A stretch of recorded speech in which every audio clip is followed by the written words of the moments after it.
and to the achievement of high goals of global security and peace. We expect that Pakistan's balanced position, your rich experience, and the profound wisdom of your people and its leaders will bring a new perspective when addressing many global problems. This is also evidenced by Pakistan's active participation in the UN peacekeeping missions in many regions of the world. We take full note of Pakistan's interest in deepening cooperation with BRICS, which includes sovereign states representing different continents, models of development, religions, distinctive civilizations and cultures. It has already become a new center of multipolarity where all participants favor equality, good neighborliness, and mutual respect. The transition from the unipolar to a multipolar world, this is an objective, historic process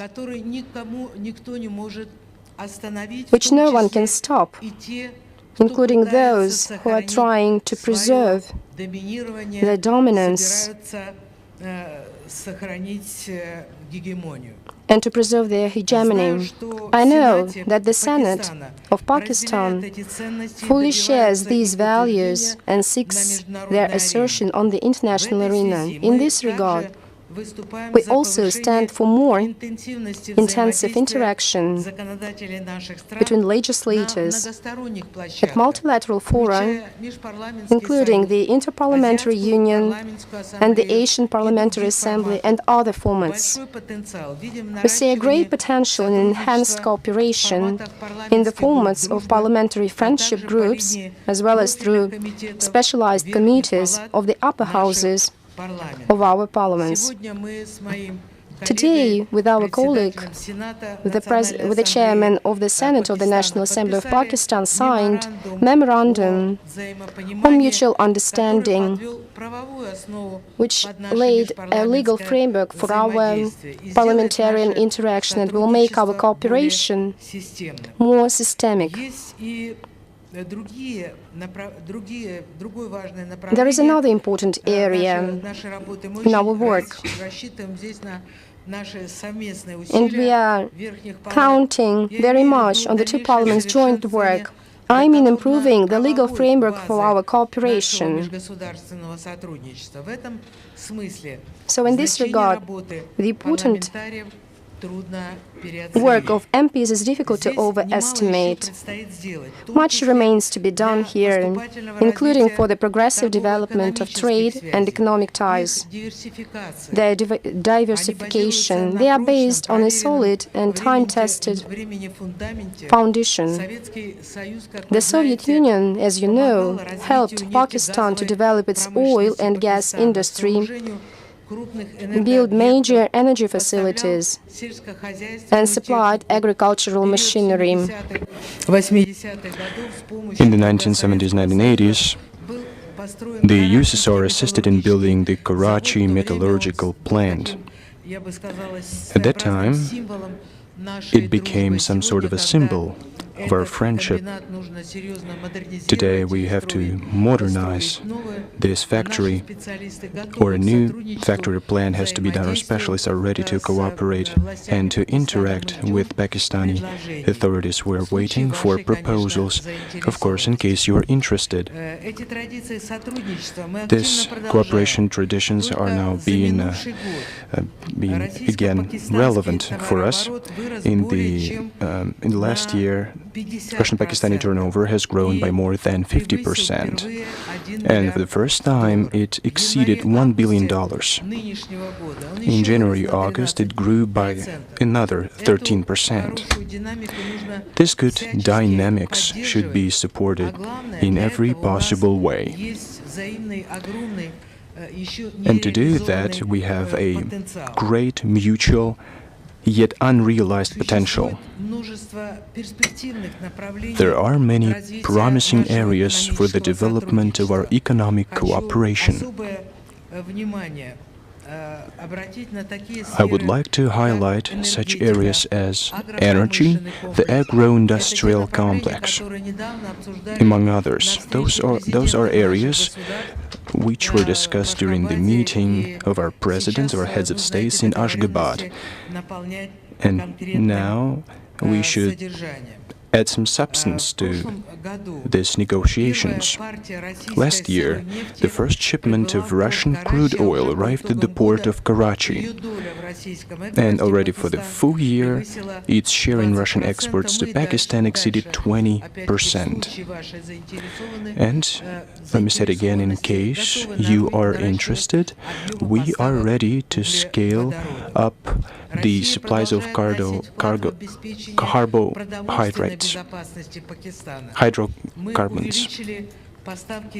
We have increased grain supplies to the Pakistani market. In this regard, I would like to note that despite unfavorable weather conditions, Russian farmers have harvested already over 132 tons of grain. This guarantees Russia's reliability as one of the world's key agricultural exporters. To increase the harvests in Pakistan, we are ready to scale up supplies of mineral fertilizers, modern agricultural machines, and share our modern technology. The topic of the development of international transportation corridors is also relevant for our development. First and foremost, the North-South transportation corridor. Pakistan has a very favorable geographical location and has a considerable logistics and transit potential. As far as the North-South transportation corridor goes, it contributes to strengthening of relations of countries of the global South, of other countries with a global majority. We're ready to develop it further, and we expect also interest from your part. Maintaining a constructive political dialogue, our countries are consistently pursuing a course for stepped-up cooperation in all areas, including the humanitarian one. When I met with the Speaker of Senate, Mr. Gilani, and with Mr. Sadiq, the Speaker of the National Assembly, and the esteemed President of Pakistan, we talked at length about developing our cooperation in education, culture, and other areas of humanitarian cooperation. To my mind, I think that these areas are lagging behind in comparison with our economic and business ties. At the same time, we can say that our bilateral cooperation in culture and sports is being developed, is being revived. One of the greatest poets, one of our greatest friends, wrote in Urdu, Faiz Ahmad Faiz. He translated Rasul Gamzatov's poetry, wrote about Russian great poet Alexander Pushkin, as well as about the heroic defenders of my native hero city of Leningrad. Russia and Pakistan can learn a lot from each other. They can enrich each other's cultures and open new horizons for our friendship. That's what Faiz Ahmad Faiz wrote about. We are developing our cooperation in science and education. We can notice progress in the bilateral agenda in the field of higher education, the recognition of diplomas and academic degrees. Friendly ties are being established between young people. We're glad that the Pakistani delegation has taken part in the World Youth Festival in the city of Sochi. More and more Russians are showing interest in Pakistan. I would like to note that the recent abolition of the visa fee by your country should have a positive effect on the tourist flow, including from Russia. And of course, the agenda includes opening direct flights between our countries and between our cities, which will give even more impetus to our tourist exchange. It has a very considerable economic significance and a very important human dimension. It strengthens our friendship and helps our citizens to learn more about history and culture of each other. The Federation Council, our relevant committees, advisory and expert bodies pay great attention to the topic of interfaith and interethnic relations. In our legislative work, we, Russian MPs, are guided by traditional spiritual values. I know that these important issues are also permanently in the focus of your attention. That's a good foundation for exchanging legislative experience among us. Parliaments play a responsible role in maintaining dialogue with faiths and religious leaders. Russian legislators, together with religious institutions, strive to preserve traditional spiritual and moral values, protect the family, motherhood, and childhood. Thus, in Russia, this year has been proclaimed the Year of the Family. Russia has historically emerged and developed as a state civilization with a multinational and multi-confessional people. In my country, there are more than 200 nations and ethnicities, and people of different faiths, different confessions, different ethnicities, speaking different languages, live in peace and agreement and in harmony. The Islam is an integral part of our country. We have more than 20 million Muslims in our country. The Muslim Ummah is an integral part of our society. It's making a huge contribution to maintaining peace and harmony, defending the fatherland, preserving cultural diversity, and strengthening the institution of family and educating youth. Here in Pakistan, I am especially pleased to feel the respect shown to women.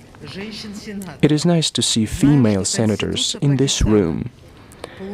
I know that the Constitution of Pakistan, whose half-century anniversary was celebrated last year, guaranteed the representation of women in Parliament.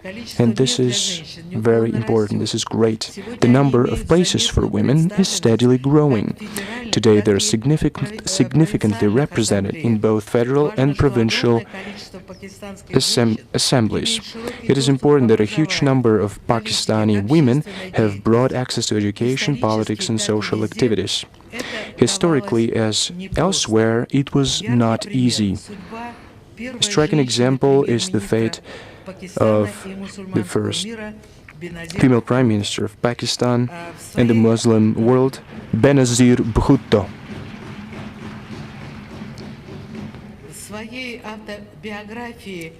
She wrote in her autobiography, Daughter of the East, published also in Russian, she wrote that politics was a difficult area of effort for a woman in any society. We always have to prove that we are not weaker than men, we have to work harder and longer and make a lot of sacrifices. I think it was true for women in different countries, but now we see the situation improve, and I'm very glad to see the same thing happening in Pakistan. We had a lot in common. Dear colleagues, Russia and Pakistan are federal states. Parliaments in both Russia and Pakistan are bicameral. I know that your chamber, the Senate, is also called the Federation Chamber. Once again, bearing in mind the federal structure of your state, I know our Federation Council is also called the Chamber of Regions. We pay significant attention to the development between our regions and foreign partners. We see a growing interest to expand cooperation with Pakistani regions. Very promising for us are very tight interregional connections. St. Petersburg and Sindh province. In 2017, there was an agreement signed for closer cooperation. I think that we parliamentarians should support this line and to continue developing ties between other regions. We will give any support that is needed, and I would like also to ask you for support in this regard. We have similar goals, joint tasks and plans in many ways, so there will be joint actions.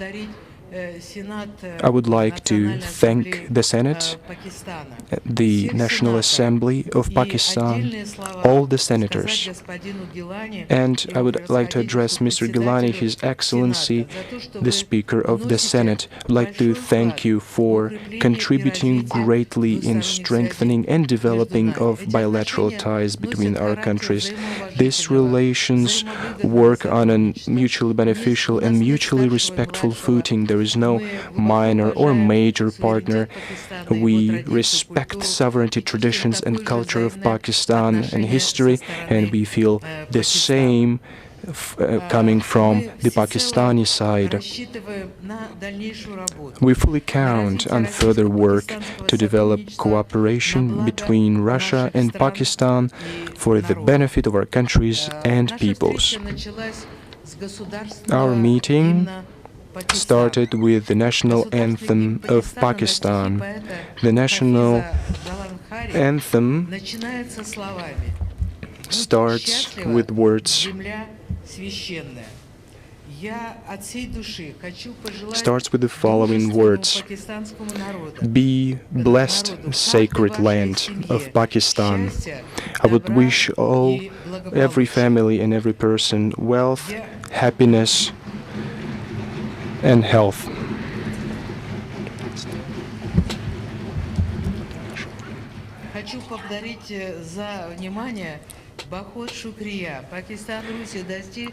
Bokhari Shukriya, Pakistan Rusi dosti zindabad.